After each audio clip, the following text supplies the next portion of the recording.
You have a story that you've lived, and you've spoken about your story to yourself in your head, to your friends and your family, and some of you to clients.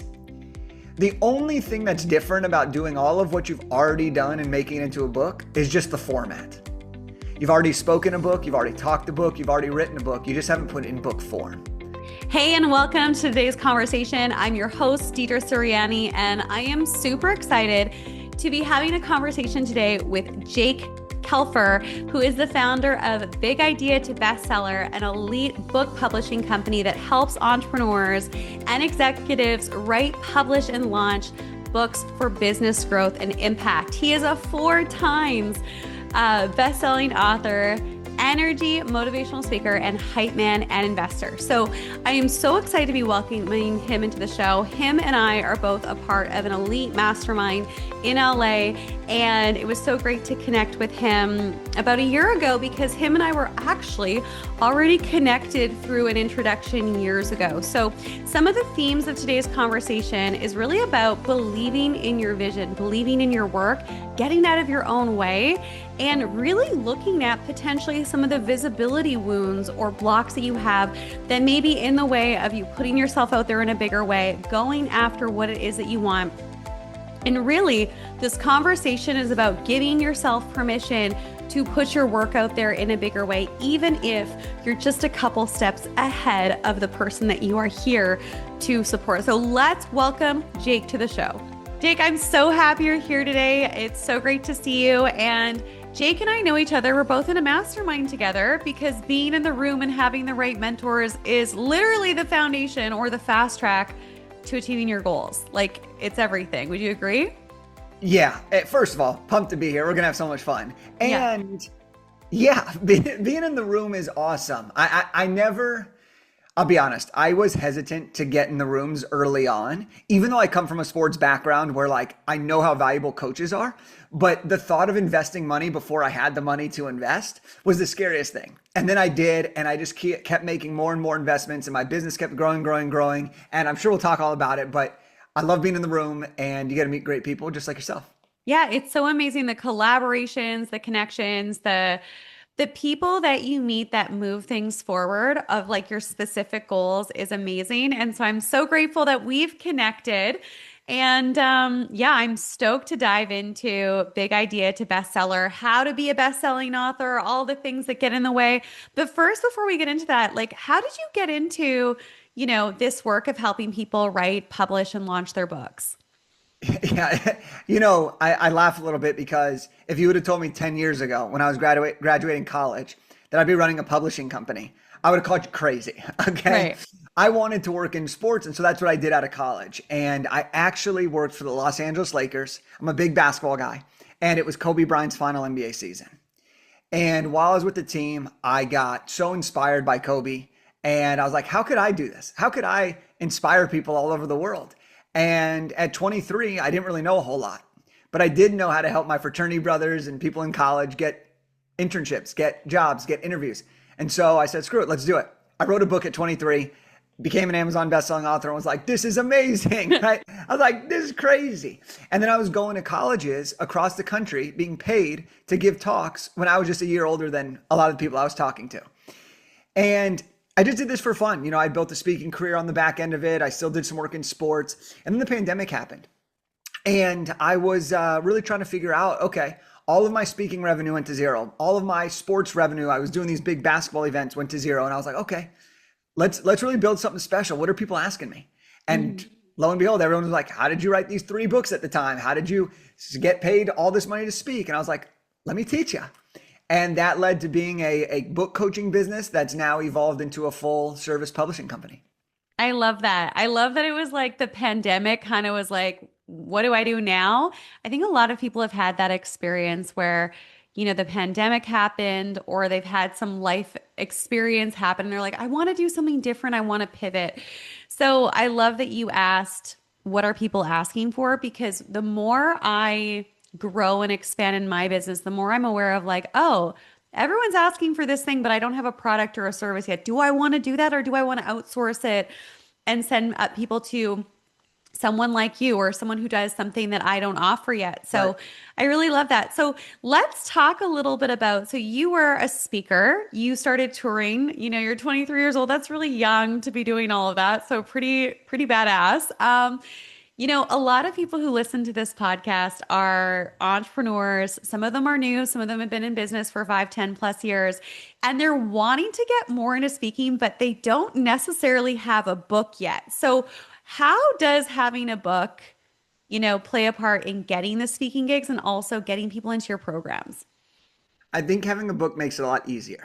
Okay. And I want to speak on my journey and why I believe this to be true, because I wasn't the person who was like, oh, I'm 22 years old. I'm going to write this amazing book and then I'm going to start a speaking career. Like that wasn't the logic I had. At the time, the logic I had was, or the belief that I had was, okay, I'm 22. I have to make it. I have to make a certain amount of money. I have to work for a certain amount of years. I have to rise to a certain level. And only then am I qualified enough to do something that I want to do, right? And then you hear like all these motivational speakers, like who would listen to a 23-year-old motivational speaker? Like, what do they have to motivate on, right? And these were my initial thoughts because that's what society had told me, right? That's what society had said.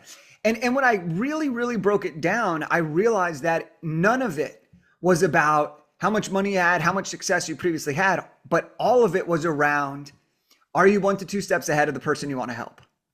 And so for me, looking back on it, this was the mindset shift that needed to occur. I didn't have to be the best career development expert in the world. Look, my first book was called Elevate Beyond, and it was a millennial's guide to standing out in the job market. Nice. So I was 1 year removed from college and I wrote a best-selling book on career development, right? Like that's crazy. Yeah. The reason it ended up working so well was, one, I was just a step or two ahead of the people that I was trying to serve. So not only was I able to actually help them, but I could also speak the language. And because I was so close in age or so close in steps, I was able to make a massive impact fast. And so once I did that and I had this book, then I met somebody and he was like, hey, you can be a motivational speaker. And I was like, tell me more, right? Because in my mind, I thought you had to have had made it. Mm-hmm. And he goes, Jake, you have a book. You have the ultimate credibility. You can charge money to go talk. And I said, yeah, I can get paid to speak. Like, this is the greatest thing ever. I love to talk, right? And he goes, yeah. So what I did next was, and this was a lot of work, I'm not going to lie, but what I did next was I thought, who needs to hear this message? And so I made a list of every community college in California. I was living in California. I still live in California. And I started from A to Z. Where were the career departments? And I just reached out one by one and said, hey, I'm a best-selling author of this book. I could talk on these topics. Do you ever bring in speakers? I had no idea what I was doing. 3 emails in. One of the colleges that started with A calls me back and says, hey, we want to hire you. I was like, this is crazy. This is crazy. I love that it's just 3 emails in. Okay, keep going. Right? I was like, oh my gosh, I am going to be so rich so fast. The easiest thing in the world. And then this is where it gets really interesting, because then they say, hey, by the way, we saw your book, appreciate you sending us a copy of it, which, by the way, I always gave a copy of my book because I wanted them to know I was all in and I wanted them to like get to know me through my book. Mm-hmm. And they're like, okay, but can you do 3 different presentations? Sure, no problem. I had never had a presentation created. And they go, oh, by the way, can you present each of these 3 presentations 4 times over 2 days? And I was like, wait. They're like, yeah, we want you to do 12 presentations over 2 days. And I was like, oh, my voice lasts weeks. I'm in, right? So now not only did I have to build out 3 presentations on the book, but then I had to give each one of those presentations 4 times over 2 days. Wow. It was amazing. After that, though, I was like, okay, now I have all these presentations that I could sell, right? So I got the opportunity, then built it, which is another lesson that I've learned along the way. Fast forward, I kept going. I kept following this process. After I started getting gigs, I started asking for referrals from every gig so that then it could lead to more and more. And that was how I started to really build that initial wavelength of using my book to get speaking gigs and build a sequential flow of new opportunities. I love this for so many different reasons. Number one, you just went all in. You just were like, hey, I'm going to do the thing. I think so many entrepreneurs are like, oh, I gotta like do this thing first or this thing first, and I don't want to put myself out Yeah. there. I remember my very first company that I landed with my first business. I used to do corporate gigs with a yoga company and wellness company. It was a cold call. I just put myself out there and I kept doing that. I was landing these huge corporate clients, and everyone in my space was like, "How did you get this client? This client? This client?" I'm like, I just did the thing, and I think that that's like really important is to know what you need to do, go all in on it, and then, three in, you get a gig, and that one gig turns into many. And that's kind of like the testing ground too. So as you Yeah. developed your speaking career more with your book, how did those three or four, I guess 12 talks, but really it was three main talks, right? How did that, how was that the foundation of the trajectory of what you continued on? Yeah. Yeah. I want to make a point to something that you said. I was never afraid of doing the work. Mm, More importantly, though, I was not afraid of doing the work wrong, right. right? Because I didn't know. I didn't know what would work and I didn't know what to do. So I said, you know what? I might as well try. And then I might as well put enough output into it to then give me a big enough pool of data to determine if what I was doing was right or wrong. And so I think that's a lesson that a lot of us need to understand, especially as speakers, is you have to be willing to, one, put in the work, Mm-hmm. and having a book can make that work easier because you have something valuable to provide and lead with. And then you have to be okay not being perfect at it. Your first outreach is not going to be the thing that often works. It's probably not going to be the best message, but you have to keep going. And so for me, and the reason I share that too is because this continued to evolve as I started to grow. But what I found was that after getting a couple more gigs, there was a talk that became one of my most popular. And it was all around the concept of networking and relationship building. And so I was like, oh, interesting. And the way that I structured my first book was it was about like the job market, right? So I had resumes, interviewing, networking, social media, and a few other things. But networking was the thing that I kept getting requested for. So I kept that in my mind. Then I decided, you know what? I'm going to write my second book. And my second book was just on networking. And Mm-hmm. because of that, that landed me my first international paid speaking gig where I got flown out to China for 10 days, To which was China. like, the coolest thing ever, right? I'm 24 years old, 25 years old, and I'm getting paid to go to China. I was like, this is what dreams are made of, right? Mhm. And I just continued to really focus on, okay, here's what I got. Here's what's being requested. Let's continue to build off these things, right? And that was what allowed me to write my second book, Elevate Your Network, which then allowed me to really take my speaking career to the next level because it could apply to a variety of different audiences, but also still be very, very intentional and specific. Hmm.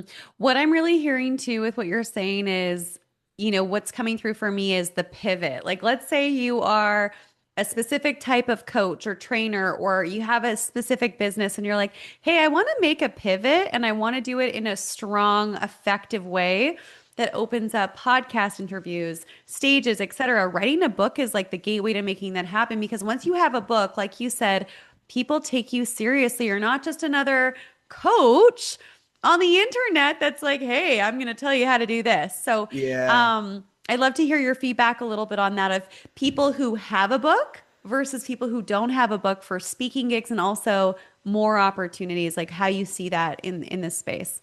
Oh, that is such a great observation. And there's a few thoughts that I have related to this. Like on one hand, if we just boil it down, right? And you have Susie and you have Sally. Hmm. And they're both great, amazing at what they do. They do the same exact thing. They charge very similar in price. But one has a book and one doesn't. Hmm. Who's the person that you're going to immediately give a little bit more credibility, perceived credibility to? It's the person with the book. It 100%. doesn't mean they're better by any means necessarily, but it does mean they've done status. Hmm. And higher status is what everybody in their mind thinks they actually want, right? And so just from that, the second thing is when you write a book that's very specific, you open the door to being the go-to person for that thing. Let me give you an example. You can write a book on real estate. You can write a book on growing to six figures through short-term rentals in real estate. If there's a Airbnb or short-term rental conference, Who's getting hired? The person with the six figures on short-term rental book, the person on real estate, or the person that doesn't even have a book, Mm-hmm. right? Immediately, you are just putting yourself at a higher clip. And so for me, every time I've wanted to evolve in my career or upgrade my ability to earn money and to get into bigger rooms, I've written a book. My first book got me my first gig. My second book got me the international speaking gig and built that business up more successfully. My third book built a six-figure coaching business in a few months. My fourth book took my book publishing company to seven figures a year and beyond. Each time I've wanted to level up, each time I've wanted to pivot, each time I've wanted to evolve, I've used a book as a foundational tool to cut the time required to build the authority in that specific area. Mm-hmm. I love this. I have a couple books that I'm currently, I mean, they're done writing, they just need to be published and all that stuff. But I just think that, first of all, just having another conversation with someone, writing a book is a bit of an initiation because we're confronted, at least for me, I do a lot of like personal development, spiritual development, business stuff, right? So it's like, as I'm writing the book on whatever I'm writing about, my first one was like turning your light on, like, clearing stuff that's in the way of your purpose and really putting yourself out there. I was like confronted with myself in that process. What do you find when you're working with writers, when your team is working with writers through the process of writing? Like, what are some of the things that kind of come up that might be like, ooh, I don't know if I want to write the book that, and maybe some words of affirmation that can help them, take the plunge. Yeah. First of all, it's normal. All right, it's normal. I've done four books myself. We've helped 250 plus people write their own books in 50 plus genres. Love Okay, that. ranging from divorce to widows to lawyers to mindset coaches to former Olympians to professional athletes and everyone in between. And everybody has emotions. Everybody has beliefs when they're getting ready to write a book. For some people, it's I don't want to disappoint people I talk about in the book. For some people, it's I don't want to relive those moments. For Mm-hmm. some people, it's who the heck's going to actually buy my book and listen to me talk? For some people, it's like, what do I actually have to share that's valuable? And what I want to share is like a blanket statement is this. In today's world, it's not about having the most crazy concept of a book. It's not about having, the best actual writing ability. That doesn't matter. What matters is that you write a book that connects to the person you're trying to serve. And the best way that you can do this is by combining your personal experience and unique perspective with the level of expertise that you currently have to the best of your ability. That's it. And if you can do that, you'll be able to help the people you were meant to help with the information that they're ready to receive at the time they're ready to receive it. And that should release a ton of pressure of trying to be perfect, of trying to be the greatest writer, of trying to feel that every word needs to matter 100%. It's about, can you connect with your reader and do they get the result you want them to get? That's it. Mm-hmm. And it's so interesting because you said we only have to be a couple steps ahead. I think that so often like the perfectionist or the person that's like, oh, I'm not ready yet. I need to achieve or do this XYZ. I find like the people who love hiring me for things, they're not far behind me. The people who are 10 steps behind me or 20 steps, they actually don't resonate because they don't have maybe the language that I would use to, based on my experience a couple steps ago or a couple years ago, based on whatever I was going through or growing through. So I think it's important to, first of all, really listen to that piece as you only Yeah. have to be a couple steps ahead Mm. of the person. You don't have to be 10 or 20. People who are 10 or 20 steps ahead are not relatable. You're like, oh, wow, like you're doing this thing. I'm like, I'm so like, I'm not, I can't even think that way yet. So I really love that you broke that down. And then also, what I was just thinking is when I think of you, I think of your book, right? And like, I remember when I wrote my book, I had my book beside me in a photo, and people just like knew me as like the turn your light on girl. And it opened up so many opportunities. But I had all these belief systems from childhood that, oh, I'm not a good writer. Like my teachers would like mark up my, essays and stuff in high school with red because I'm a bit dyslexic and I write things backwards. And so I had all this fear and anxiety coming up when I was submitting my book. And then the person was like, "You did a really good job." And it was like, I was just, all you have to do is be yourself, but also hire someone to help refine it and be better because that makes a big difference, right? Yeah. Okay. So let me tell you a funny story. So I'm writing my first book, right? Mhm. I have no idea what I'm doing, right? I'm just Googling how to write a book and Right. I'm just figuring it out as I go. Okay. Now, I didn't even know what size font to use in my book. So I was just like, oh, what do I normally type with? 12, right? So that was the size of my book. And it ended up being that the text, when I actually printed the book, that text was larger than most book Right. font sizes. Right. And I was like, oh gosh, I'm screwed. Like, what a mistake. Like, the whole book's going to shit, right? And the number one comment that I got was, I love how easy your book was to read. The size was so easy, and I was able to finish it fast. I was able to Yeah. turn the page faster. So I felt like I was actually reading more. Hmm. And these were students that were reading it, right? These were 20-year-olds, 18-year-olds, 16-year-olds, and they could see fine. It's not like they couldn't see, but they were like, wow, I actually feel like I'm finishing a book.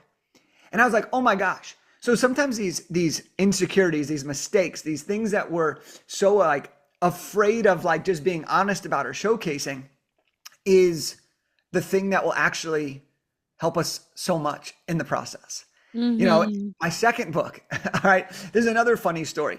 I I get ready to I get it ready for publication. Okay. And I'm like panicking on this because I was trying to get it done before I go to China for this speaking gig. And I end up publishing the book. And after I get back, I'm doing one more final read through, and I realized that somehow the wrong version had been submitted. I was like, no way. So instead of panicking, I'd already bought 200 plus copies. So instead of panicking, what I did was I numbered every single one of these: 1 out of 200, 2 out of 200, 3 out of 200. And I put a special note in saying, you are receiving one of the first 200 copies ever printed. There are a few grammatical changes that we had to make, before it officially got released. But I just want you to know you are getting one of the first 200 copies ever printed. People loved that. They were like, oh my gosh, I got a limited edition one. And here I am. I'm like, oh, I just made a huge mistake, right? But it's just like in this process, in life, in business, in entrepreneurship, in book writing, we're not going to be perfect. And our job isn't to be perfect. Mm-mm. But our job is to do the thing that we know will make the biggest impact. Our job is to do the thing and share the message that we know can actually help people. And if you can have some fun along the way and laugh at the ups, the downs, the things you're worried about today will be the things you laugh at tomorrow, right? And Mhm. it's just such a fun life that we get to live by doing some of these things. Then, I think writing a book is something that every entrepreneur or business owner should attempt or try because there's just so much opportunity that can come from it. Hmm. And then let's talk a little bit about visibility, like really putting yourself out there in the process. So I'm sure there are some authors that are listening right now that are like, okay, I have a book. Maybe they've sold, a few hundred copies or whatever. Yeah. How important is it to really have a plan for launching and getting it out there? And what do you typically tell the authors that you work with and your team with in the process of planning? Like, how far out should they be marketing themselves? Like, Yeah. anything on the marketing would be super helpful for anyone that's listening. Yeah, I have some thoughts that might piss some people off and also might like really encourage some people. Okay. Great. So No filter. so so I want to address what most authors do when they launch a book. Okay. And this is what we've seen by the data of book sales over time. Most people that don't work with us and that kind of just do these things on their own, what they do is they write in silence because they don't want to tell anyone they're doing it in case they like decide not to actually do it. And Hmm. then they get to the point where the book is actually ready. They launch the book, they make one social post about it, and they're like, my book's out, I did it, amazing. And the people that follow them are like, oh my gosh, congratulations. They're also like, oh my gosh, you wrote a book, what? Yeah. And they have a spike in sales and then they never sell another copy. And Hmm. then they wonder 6 months down the road, why what happened? Why is no one coming to me? Why aren't the opportunities flowing like everyone always says? Mm-hmm. This is the most common mistake, is that there's not a plan and you don't talk about it. Mm-hmm. So now let's back up a second here.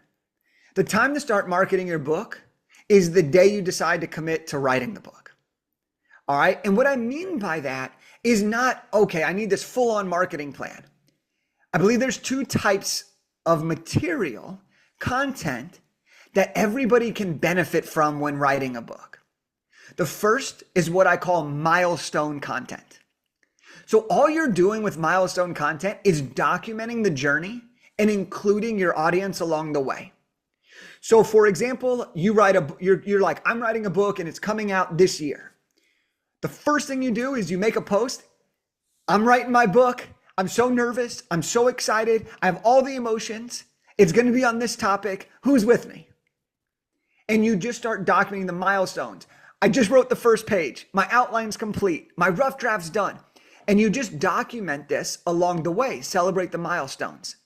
What this does is it primes the audience in a non-salesy way to know that your book is coming. Mm-hmm.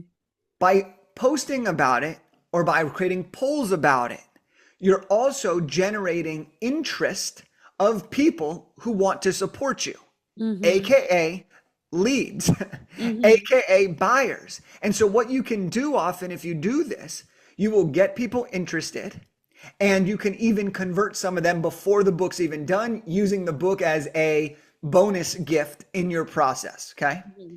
The other type of content is educational content.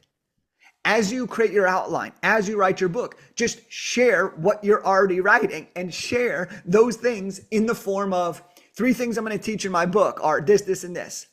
2 tips about core topic number 1 in your book. Mm-hmm. And you just go through it. That creates all of your social content for the next year. Okay. Love that. Then you have a launch strategy, which is around a specific campaign. That's around launch time. And then following that, you want to make sure that you maintain sales and maintain your awareness by taking the right actions based on your goals.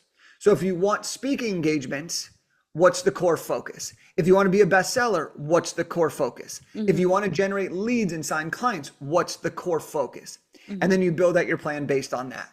But those are some ways that I've seen work really, really well for beginner authors, advanced authors, people who want to re-release their book if they didn't have the most successful launch, and so on. I love that. Okay, so I have a personal question. This is definitely towards me. Is what would you tell someone who's already written 2 new books? I did share part of the journey 2 years ago when I was doing it, but I was not ready to put this body of work out because it's a whole new body of work disconnected from my current business. It's very much focused on relationship stuff. And now 2026, I'm like, okay, I want to release these books. They're already done. They're amazing. Would I just plan 6 months back and start documenting and sharing kind of something like that? Or what would you suggest? Well, you know what's the beautiful thing about all of this, especially when you are going to retain all ownership of your book? Yeah. Is you can do whatever you want, right? This is what's so cool about the book world that we live in today. Yeah. And so what I would say is you don't have to try to pretend, you don't have to try to backtrack. It's just, I have this book, you literally just told me what's the situation. That's what you share with people. Guys, I've had this book that I've been working on. I was so proud of it, but it wasn't the right time. Yeah. This year, it's time. Yeah. Here's what it's going to be about. Who wants in? Who wants to follow along as we go through? I'm going to document everything from here on out. Who wants in? So okay. It's not about going backwards. It's just about moving forwards. I love that I just brought that up right now because I was I was thinking about it. I'm these books are so great. I have a lot of stuff coming out in that space. But I just overcomplicated it. And this is a perfect example of how we overcomplicate our own shit all the time, and why it's so important to have someone externally be like, hey, listen, let's create a plan. Just be yourself. Just do the thing. Just simplify it. How often do we get in our own way and overcomplicate things, right? And I would say this is exponentially amplified with books, Mm-hmm. right? And the reason for that is because everybody wants their book to be perfect because they think, right, that it's permanent, Mhm. right? If you make a post today and you disagree with it later, you can either change your mind and say you changed your mind, or you just delete the post. Right. But once your book's out there and people have copies of it, you can't go to every person's house, take your book back and try to get it. Yeah. So it's really important for everybody to remember that if we're doing the best we can with the information we have at the time we have it, that's all anybody can ask of us. And Hmm. that's all your book needs to be. And so, and here's a little like insider thing is when you own your book, you can always change it or you can update it or you can re-upload the manuscript at any point in time. You could create a second edition if you want to. So even though people think it's super permanent and they wait and wait and wait because it's not perfect yet, it doesn't have to be perfect. Hmm. Right. And so I think that in our own lives, I think with books specifically, we overcomplicate it because we don't want to be wrong. We don't want to be judged. We don't want to feel like we're not good enough. We don't Hmm. want to feel like we're not valued or appreciated. I mean, these are our common, needs, right? And so I think that when we go through this and when we have these experiences, we just got to remind ourselves like, is this something I want to do? Yeah. Can it help somebody? Yeah. And is the work I'm doing currently going to do that? Yeah. Okay, cool. Let's move forward. Yeah. Right. And adapt as you go along the way. Hmm. So powerful. Okay, so I have two questions before we wrap because I know we're on a tight line today. What would you tell someone who has visibility wounds? Like they're afraid of being seen in their own story or their own stuff that maybe they're still kind of working through. I get this a lot of the time as someone who helps people speaking and putting themselves out there, but I'd love to hear like your perspective on that with people putting their book out there. If they've When been I, through something like a big trauma or something that has to do with their story and like, it's a darkness to light story. yeah, look, I think for everyone, it's going to be a different scenario. Okay. Hmm. I think one question that's a great internal reflective exercise is asking yourself, is my desire to create the impact greater than my fear of being judged or fear of being seen? And I think that when we can remind ourselves of that, it can be very valuable. I'll give an example for me personally, though. When I was releasing my first book, okay? Again, looking back, I could be like, oh, yeah, this makes so much sense. But in the time, this was a really challenging thing. Is I was 23 with 1 year of career experience and I wrote a career development book.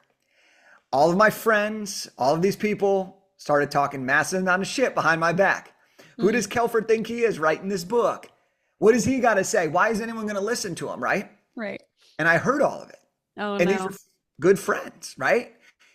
Sucked. It hurt. But I had to remind myself, and this is what slowed me down from making my Instagram go from personal to professional.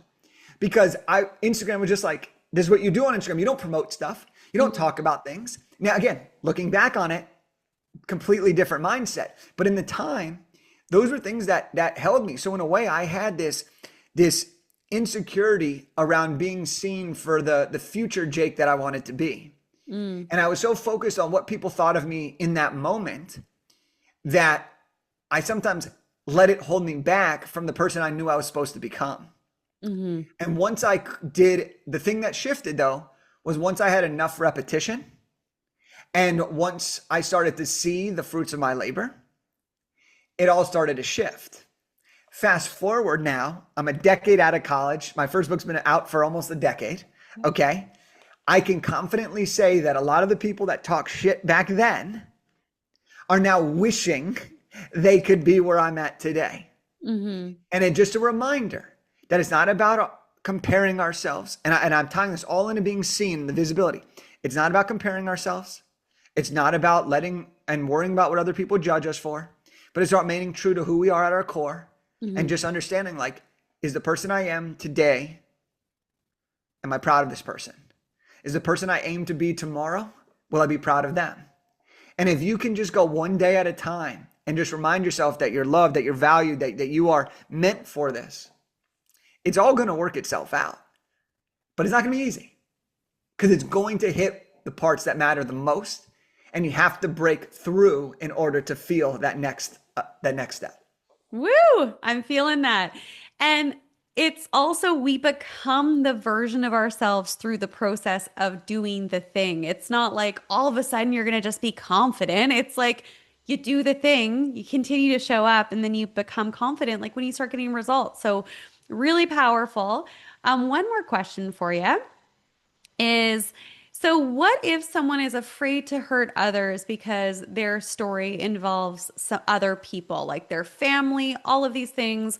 What is advice that you would tell someone to do the damn thing anyways? Or how would you help them reframe it potentially? First of all, understand it's all real, right? This is a very real scenario that happens over and over again. Um, there's a few different ways that you can handle it. One of them is having the most difficult conversations of your life, where you just talk to this person and you let them know that you're sharing your perspective. Because that's what books are. They're your unique perspective based on your lived experience and what you've learned. And not everyone's going to be happy about that, right? We've had a lot of authors who are writing books and they have to have these conversations with their parents because they're writing about some of the inner child issues they've had or their childhood trauma. And it's not that they don't love these people. Sometimes they do, sometimes they don't, right? But it's more about, having the conversation, just letting them know. What I've seen over my life is that more times than not, it actually has bridged a relationship further than separated a relationship, which is a really interesting thing. The other side of it too is, if you're really concerned about it, you can always use a different name and put a disclaimer in the book. Sometimes that's great for protecting identities.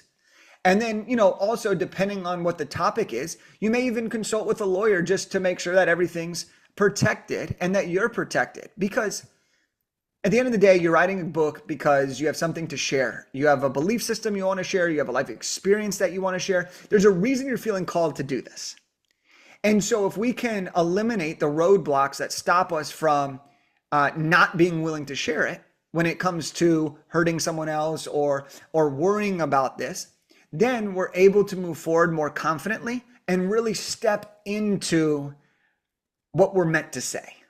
And I think that's such a pivotal piece of this whole creation. And if you have a vision, it's for you. It's your higher intelligence saying, hey, this is a possibility. Listen to me. So if you are listening right now or watching, I really want to encourage you to go to the link below in the show notes where Jake has an incredible gift. You have your Big Idea to Bestseller book that is a free gift to every single listener, which is incredible, super generous. So you can check out his work, learn more, go deeper, and reach out to him. Follow him on social media. All of his links will be below. As we begin to wrap up the conversation, Jake, is there anything else you'd really like to leave our listeners with as far as a message or anything that we might have missed? I always love the end if there's that open-ended time, because that means the canvas is wide open, Oh, right? yeah. No, but look, first of all, I appreciate you having me on. It's always great to share some of my stories, and hopefully that inspires someone that they can do it too. But I would just say to everybody is that you have a story that you've lived, and you've spoken about your story to yourself in your head, to your friends and your family, and some of you to clients. The only thing that's different about doing all of what you've already done and making it into a book is just the format. You've already spoken a book, you've already talked a book, you've already written a book. You just haven't put it in book form. So you've been thinking about writing a book. Make this the year you do it. Commit to it. We'd love to support you along the way. And just know that if I could write a career development book with less than 1 year of career experience, you sure as shit could write a book on your expertise. Woo! Thanks so much for being here. This was awesome. Awesome. Thank you.